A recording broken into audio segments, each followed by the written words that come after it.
Hello, and welcome to Revamping Retirement, a podcast brought to you by Camac Retirement Group, where we tackle the retirement plan-related issues plaguing fiduciaries and plan sponsors. Our host, Mike Webb, has more than 25 years of experience in the retirement plan industry and is a nationally recognized subject matter expert. We hope you enjoy Revamping Retirement.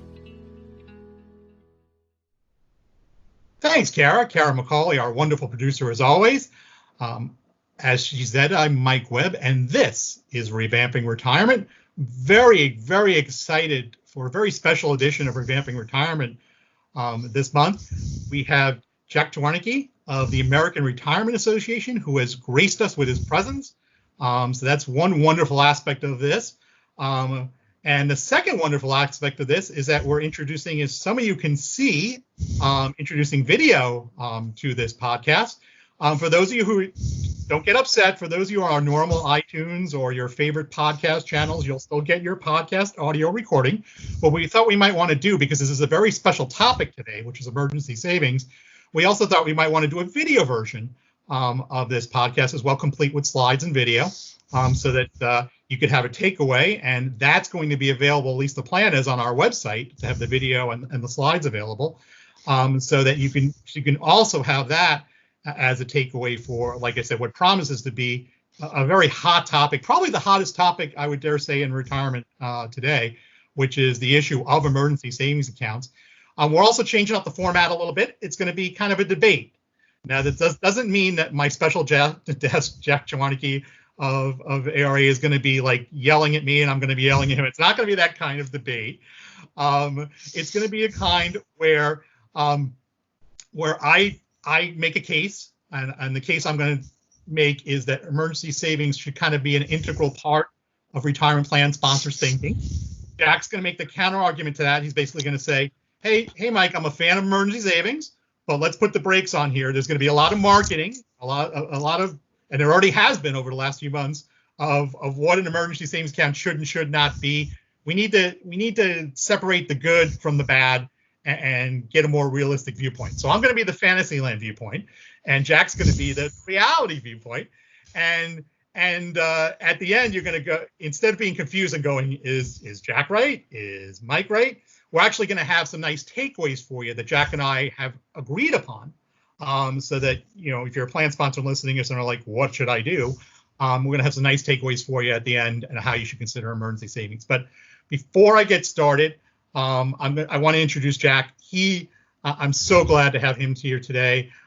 He's with the American Retirement Association. For those of you who get the many pieces of thought leadership the American Retirement Association sends out in various forms, they have various affiliates, the PSCA, the Profit Sharing Council of America, NAPA, the National Association of Plan Advisors. There's like 5 or 6 acronyms, and they all send out wonderful thought leadership. If you're not familiar with that, get familiar with it. I can tell you, not a day goes by where I haven't read a piece of our American Retirement Association content. If a day goes by with that, I'm probably incapacitated, because that's how vital the content is. And Jack's behind all that.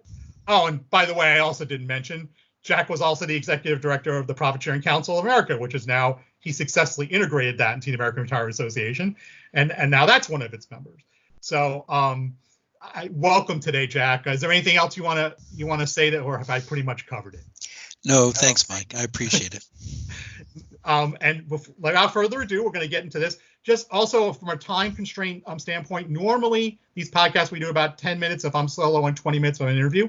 Obviously, because we're doing this debate format, it's going to be a little longer today, but obviously we're always going to be very respectful of your time and make sure we get through it in as efficient manner as possible so that you have a nice digestible podcast at the end of this.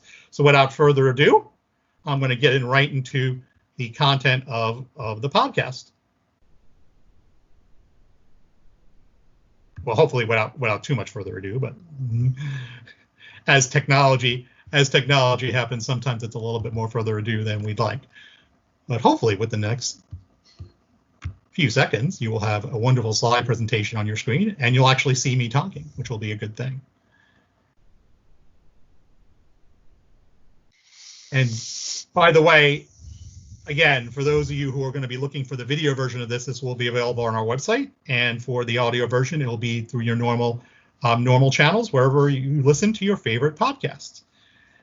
So we're going to talk about the need for emergency savings, and again, I'm going to make the first case for it. We talked about Jack already, but the argument I'm going to make is that retirement plan sponsors, as part of their due diligence, should consider offering automated emergency savings funds.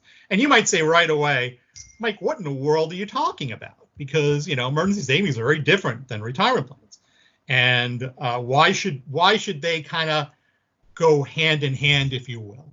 Well, the first and primary reason is we know there's a need. We know there's a need for these funds, and I think Jack, in his counter arguments, is going to agree with that. But if you have emergency funds, what are you going to use them for? You're going to use them for emergencies. So when the emergency happens, you're going to tap into that instead of the alternative, which is what we're seeing now during COVID-19, partially because Congress has made it easier, but we probably see it anyway, which is withdrawing or borrowing from your retirement plan, because that's the place where you have probably the next biggest source of money for an emergency. So if you don't have emergency savings, you're gonna tap into that plan, which is which can be detrimental to your overall retirement savings. What's the other good thing about emergency savings is generally, if you have more emergency funds, you're going to be more what we call financially well. If you're more financially well, you're going to be in a better position to save for retirement. You're going to be able to afford to save. One of the biggest arguments against retirement saving is I can't afford it. Well, chances are if you have an emergency savings fund, you probably can afford to save for retirement. So it's just kind of getting that same kind of discipline in play that enables someone to save for retirement is in the emergency funds portion. So I've made kind of the argument for the need for emergency savings. Why are they like peas in a pod? At least to me. Well, first of all, the process is similar. A lot of retirement plans, for example, have automatic enrollment. Emergency savings don't have automatic enrollment, but they kind of have the next best thing. I can tell you from personal experience, it is like internet shopping to sign up for an automated emergency savings account. In fact, I'd argue it's even easier than signing up to make my retirement plan deferrals, even though that's tremendously easy as well. It's just really simple, takes about 30 seconds. So very similar in terms of simplicity. Once participants get acclimated to one of the processes, because they're both simple, it's very easy to get acclimated to the other process. The plans themselves are really, really simple. You can talk about making it a lot more complicated, but at the end of the day, it's just a fund for cash if you need it in an emergency. So it's really easy to integrate either into an existing voluntary benefits program, or say your record keeper comes along and says, you know what, I can offer emergency savings as kind of a sidecar to your retirement savings plan. And when I mean sidecar, I don't really talk about in terms of legalese. I'm talking about just another way to make sure that people save. And so it's not, obviously an ERISA retirement plan has a lot of implementation issues and a lot of things you have to do and a lot of administrative burden. These emergency savings plans, for the most part, don't have that burden. People who are saving for retirement, if they don't have an emergency fund, and you say, okay, we have an emergency fund now, it's not tremendously likely the person is going to say, you know what, that retirement thing was really a bad idea. I'm just going to pile all my money into emergency savings. They're not likely to stop saving for retirement or to start emergency funds, especially in places where it's auto-enrolled. I mean, it's become a habit. It comes out of their paycheck. I think there are people, who are going to say, and I wouldn't recommend this. You know what? I'm gonna do emergency savings, and retirement's going to be secondary. But I don't think that's going to be the vast majority of people. I think that's going to be very few people. So I think, it's not something that's going to. You talk about emergency savings and people who counter argue about cannibalizing retirement savings. I just don't think in reality that's going to happen. Again, because of inertia, because of the auto enrollment process. Another Another nice thing about emergency savings is, like a retirement plan, the point of it is that they're taking money out of your account before you have a chance to miss it or spend it. The way they work, and like I said, I've had personal experience with this, is basically I'm sitting on my emergency thing and saying, oh my goodness, I didn't realize I could accumulate $500 or $1,000 that quickly. And the reason for that is a lot of these plans are very smart in the way they take out your money. There's plans out there that'll only they're literally tied to your checking account in a way that they'll only take out money from your checking account when you actually have it. And they'll actually examine your future spending patterns and not take out money if they see you've got a future expense coming up that might deplete your checking account, for example. So they're really intelligent. Other ones, the way they do it is they round up purchases. They take your credit card purchase, for example, and if you spent $1.75 on something, they'll take round it up to $2 and take that 25% and put it in emergency savings. It may not sound like a lot, but over time, I can tell you it builds up very, very quickly. So really, I think, what's not to like about emergency savings, and what's not to like it about putting it in as a benefit. Right now, people are on their own. They have to, it's great and it's wonderful, but like someone like me, I don't, I access emergency savings on their own. A lot of participants, unfortunately, we know retirement plan participants, especially with auto enrollment, if they're left to their own devices, they generally don't do it. So we have to have a way to either do it automatically or make it very, very easy for participants to execute an emergency savings plan. The other issues with emergency savings, as we've talked about, it might actually attract. I think it actually might attract more people to retirement who might not ordinarily be saving to retirement. And the reason for that is because it's kind of like retirement savings light. It's very easy, and it gets people on that path and gives them that momentum to say, "Oh my goodness, I saved $1,000 in the last few months. I didn't even know I was capable of that." And it kind of shows them an example of, wow, this is something that's really, really cool. Okay, if I'm not doing this for retirement, I definitely should be doing the same thing for retirement. Why would I pass up the chance?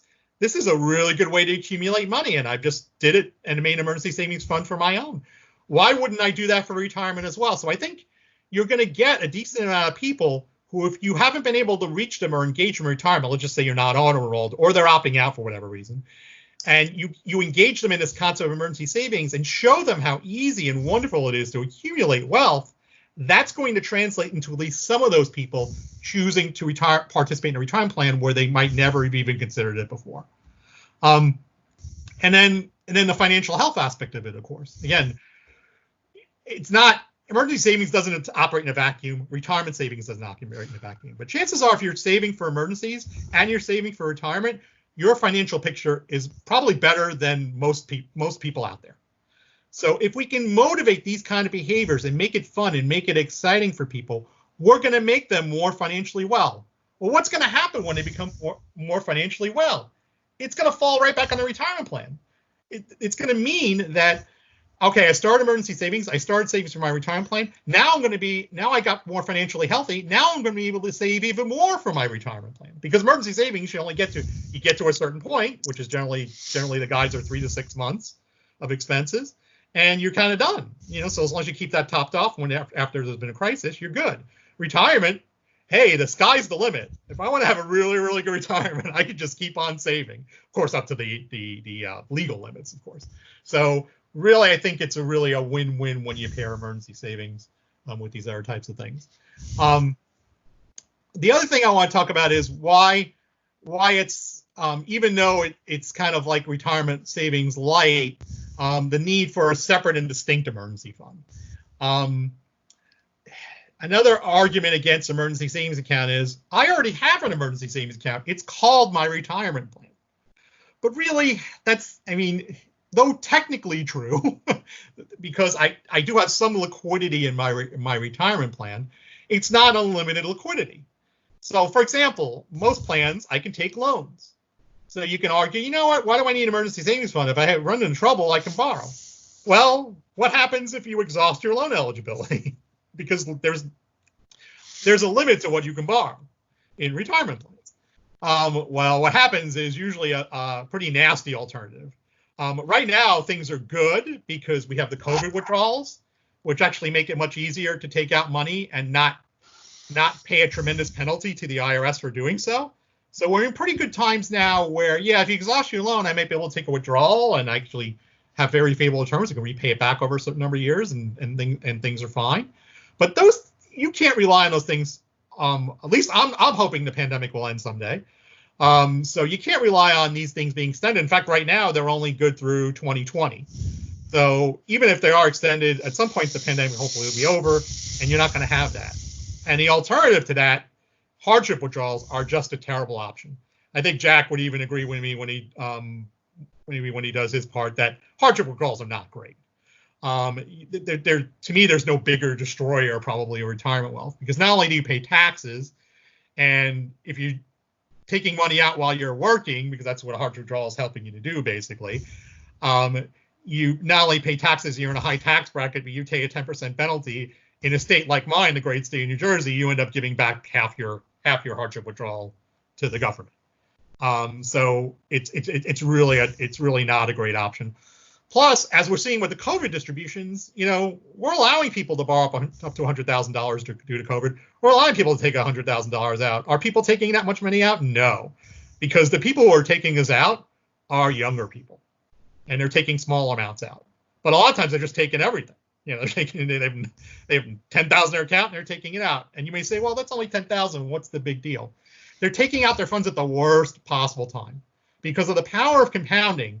A 25-year-old who takes that $10,000 out is giving up hundreds of thousands over their lifetime, over their retirement span.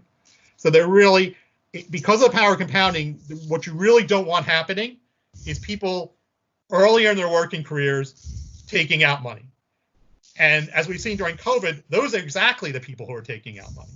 So it's not something we want to encourage. And emergency savings accounts are kind of the perfect antidote to that, because that's the antidote for taking money out of the retirement plan. So I hope you enjoyed my Fantasyland case, my ideal world case. Jack's now going to go and talk a little bit about the kind of more of the real world case. And some of the things where we say, hey, like Lou Holtz, I think famously says on College Game Day, I think it's Lou Holtz, not so fast, my friend. So Jack's going to give the not so fast friend, and I'll turn it over to Jack. Thanks, Mike.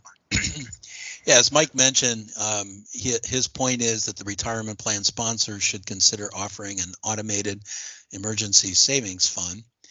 And my response is that I agree with him that everyone needs emergency savings. They need to make sure that they have access to money so that they don't negatively impact their retirement preparation. But my perception is that a sidecar emergency savings outside of the plan, that it's really a suboptimal solution for both you as a plan sponsor and for participants as well. That is, the people who need to create an emergency savings, who don't have emergency savings, are much more likely to be negatively impacted in terms of their retirement preparation if they divert their focus away from retirement. So this is, again, a very hot topic, as Mike mentioned. For example, back on April the 8th, the Employee Benefits Research Institute had a webinar that was titled Emergency Savings, Employer Perspectives and Solutions. More recently, on June 29th, focusing in on this issue as well, the Heritage Foundation trotted back out a proposal from the George Bush administration titled Universal Savings Accounts. And, even later today, a group called Commonwealth has a webinar titled, quote, How Record Keepers Can Address Emergency Savings. If you attend, you'll hear them specifically mention emergency savings products, both in the plan as well as in terms of like after-tax contributions, or outside the plan, a sidecar where you would basically contract with a fintech firm of some kind. So everybody's talking about emergency savings. However, I believe you should first consider updating your 401k plan as necessary, or 403b if you have a 403b plan, so that participants are more likely to benefit from the tax preferences and the employer match or other financial support that you just can't get anywhere else. And not just for today, but for the remainder, not only of their time with your firm, but for the rest of their lives, so that your 401k can become a lifetime financial wellness instrument. So in terms of sidecar emergency accounts, I do believe they make sense, but only if you don't have access to a 401k or 403b or 401a plan, after-tax plan, or if your plan doesn't provide any liquidity without leakage. In other words, that you don't provide plan loans, and the person's already saving in their Roth IRA. Remember, every worker who doesn't have access to an employer-sponsored plan and is below the income limits, and they're pretty high for Roth IRAs, can contribute to a Roth, and obviously can remove money from the Roth IRA at any time. A good reason, bad reason, no reason whatsoever, without necessarily triggering any adverse tax consequences. From a plan sponsor perspective, again, this is a presentation. We're talking to plan sponsors, advisors, service providers. My decades of experience as a plan sponsor, I worked at 4 different Fortune 500 firms in a plan sponsor role, talked to hundreds of over 100,000 participants over a 30-plus year career, actives, term vesteds, retirees, survivors, beneficiaries. It's confirmed to me during that period of time that a plan sponsor should first and primarily focus on maximizing participation and contributions in the plan, while also updating plan provisions to reduce leakage while improving tax-favored liquidity. So I believe leveraging the tax-qualified plan, the 401k, is always superior because the account grows more quickly, because many of the folks who need assistance, who need to build an emergency account, might otherwise miss out on the plan participation. They might, underutilize the plan, leaving money on the table. The emergency might never arise. And, if you have a sidecar account and you use the account, then you got to build it back up again. So plan loans, for comparison, are perennial in nature. They essentially rebuild themselves, assuming you repay it. When I said that, give you a feeling how superior the plan is in terms of accumulating an emergency account quicker, here's a side-by-side comparison of somebody who set aside $750 in take-home pay over the period of a year, created this emergency savings account. On the left, the proposed sidecar, no tax preferences. It's in a cash equivalent account. I assumed a money market account. On the right side, a typical 401k plan, default to a QDIA, a target date fund. And you get a feel for the difference in terms of the amount of money available to meet that short-term immediate need. In terms of missing out, most of the folks who don't have emergency accounts, it's my experience, okay, maybe you've had a different experience, they likely live paycheck to paycheck. They're much more likely to be in the group that waives participation in the plan, or they might not save enough in the plan to get the full employer matching contribution or other financial support. Clearly, most are not maximizing their deferrals to the plan. So to give you some feel for that, here's some specific data. I believe this is from Vanguard's How America Saves 2020 report that's available to you and me, everyone, online. You can see that in terms of emergency savings, 15 to 20% of eligible individuals don't actually save. So in terms of actually participating in the plan, they've waived participation. Asking them to first fund an emergency savings account, just kind of like puts them further behind from my perspective. Second, whether it's automatic enrollment or it's a voluntary enrollment, about 1/3 of individuals, of employees, don't save enough to get the full employer matching contribution. And certainly when it comes to non-highly compensated employees, those who are most likely to need to build an emergency savings account, very few of them actually save the maximum. So your K plan has plenty of capacity to meet their needs. And again, as I mentioned, I think that a sidecar is almost always inferior. I'm not saying you shouldn't have a sidecar, but it should be within the plan using the plan's loan provisions, liquidity without leakage. Back when I was a plan sponsor, I actually eliminated hardship withdrawals from my plan and updated my plan loan provisions to 21st century functionality. You know, that would be like a line of credit structure, that would be electronic banking, that would be behavioral economics prompts, for example, so that a person who borrows money signs the app in two places, even electronically, both as the borrower and as the lender. The lender is their future self. And so the concept that I embraced in my last plan sponsor role was save, get the match, invest, accumulate, borrow to meet a short-term need, reallocate your account as necessary, recognizing that the plan loan is a fixed income investment in the participant. It's got a stated interest rate. The principal effectively is an asset of the plan, doesn't leave the plan. It's an IOU, just like any other loan. Continue to make your contributions while you are repaying the loan, rebuilding the account for a future use. Repeat as necessary up to and through retirement. Call it the bank of Mike. Okay. Bottom line is that you can, responsibly utilize loan features. Now, you might say, well, what happens if you exhaust your loan eligibility? Well, okay, if you borrow 50% of your vested account balance, or if you've got an account less than 10,000, you borrow the whole thing. Sure, yeah, you can do that. But think about what emergency savings account we're talking about, $500, $1,000. Chances of you exhausting your loan eligibility only occur if the plan limits the number of loans, where you might have a loan outstanding and the plan only permits a single loan.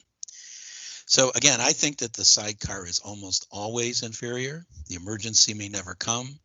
You really can't use automatic features. You can kind of set people up so they'll sign up, but not automatic. So most folks who are cash strapped, living payday to payday, probably won't open up a sidecar account. Unlike the 401k plan, where you can do automatic enrollment. As the account increases in value, what you end up with is so do the financial and tax inefficiencies. And then once monies are used, they've got to be replenished as well. Again, you want to make sure that your plan incorporates provisions designed to avoid leakage if you're going to utilize plan loans, so that, for example, you have electronic banking, you can continue to make the loan payments post-separation.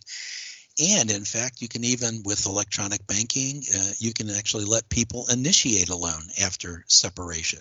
Think about the 40-year-old who wants to meet some emergency need and their only source of cash is your 401k plan, and they left your employee. You had to let them go. You had to terminate their employment. If you had electronic banking functionality, guess what? You could let them borrow from the plan and that short-term need. So here's a couple places where Mike and I clearly agree, and that's, first of all, is emergency savings is essential to financial wellness.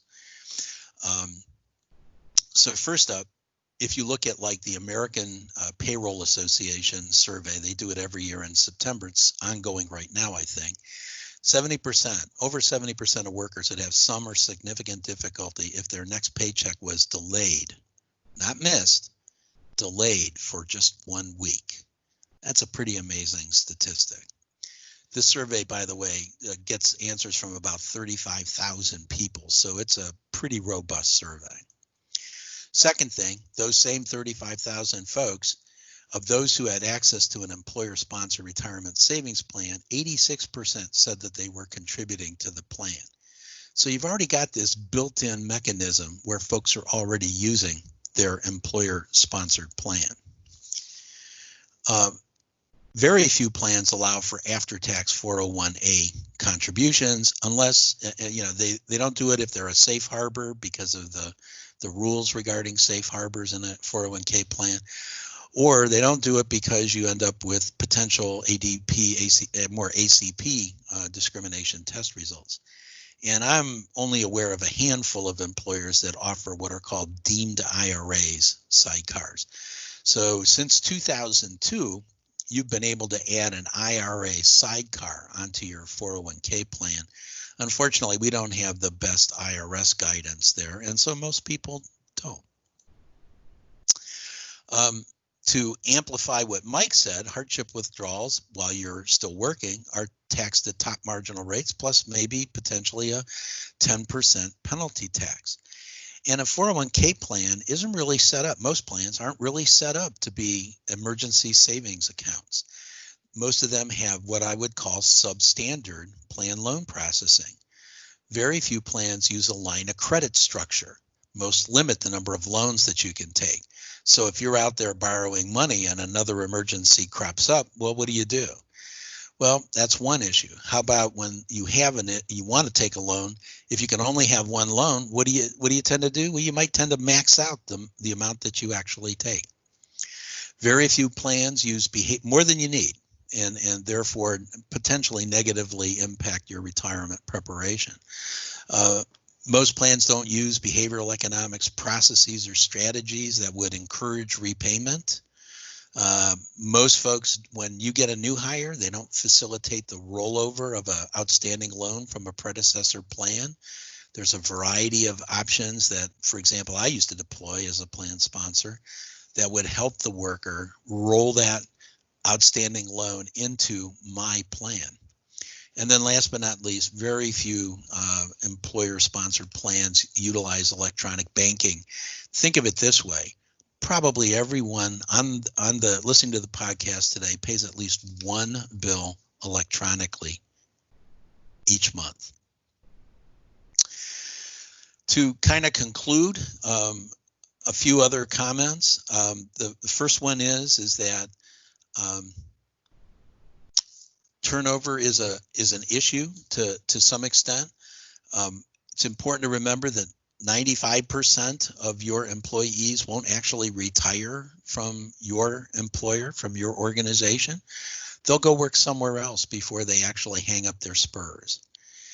Median tenure, about 5 years, less than that for folks who are under age 25.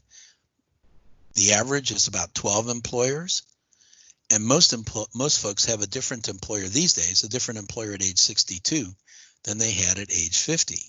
So turnover creates that challenge of leakage unless your loan provisions, for example, are basically set up so that you don't inadvertently trigger pre-retirement leakage, whether that's through a distribution post-separation because of some financial need or emergency need, or because just the person decided to cash out.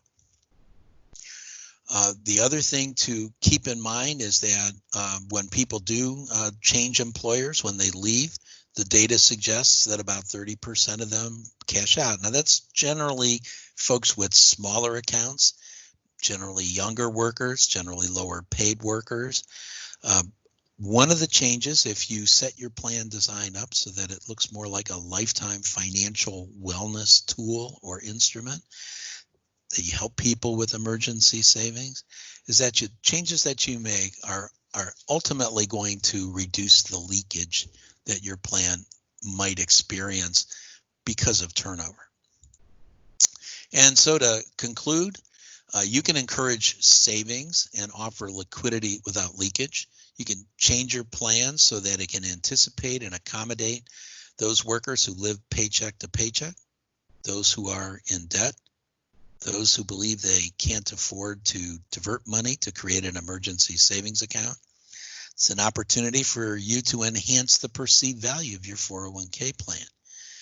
What you'll want to do is avoid the changes like curtailing the number of plan loans, things like that limit liquidity without leakage.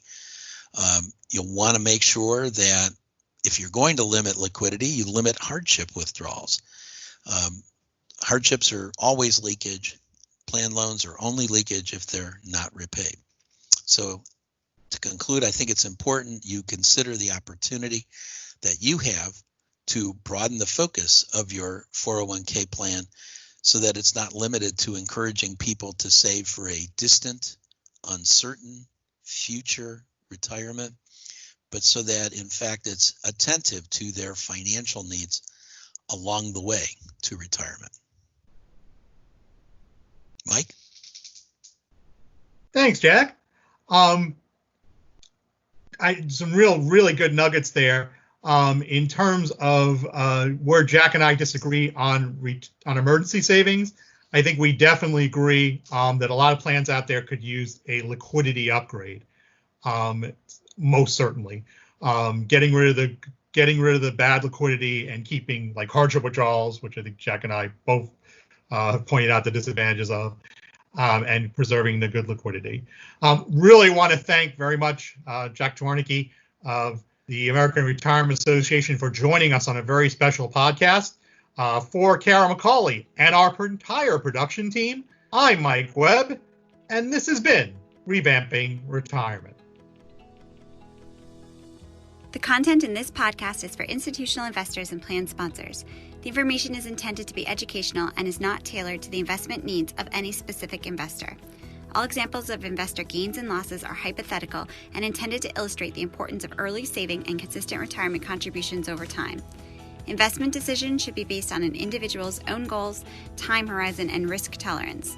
Nothing in this content should be considered as legal or tax advice, and listeners are encouraged to consult their own lawyer, accountant, or other advisor before making any financial decision. Thank you for listening to Revamping Retirement.